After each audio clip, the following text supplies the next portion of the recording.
இந்த கவிதை பதிவு அனைத்து அம்மாக்களுக்கும் சமர்ப்பணம். அப்பா கட்டிய வீடாயிருந்தாலும் அது எமக்கு அம்மா வீடுதான்.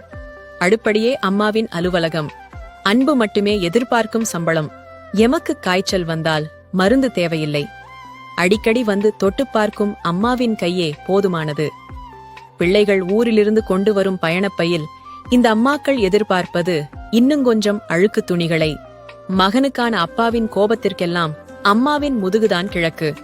இங்கே பலரது அகராதியில் வீடு என்கிற சொல்லுக்கு நேரே அம்மா என்று உள்ளது.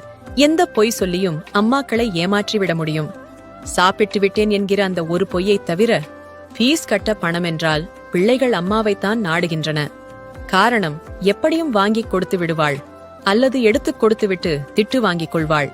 வீட்டுக்குள் அப்பாவும் இருந்தாலும் அம்மா என்றுதான் கதவு தட்டுகிறோம். அகில உலக அம்மாக்களின் தேசிய முழக்கம் இதுதான். எம்புள்ள பசி தாங்காது. அனைவருக்கும் பகிருங்கள். உணவே மருந்து பக்கத்தை ஃபாலோ செய்யுங்கள். Download ShareChat.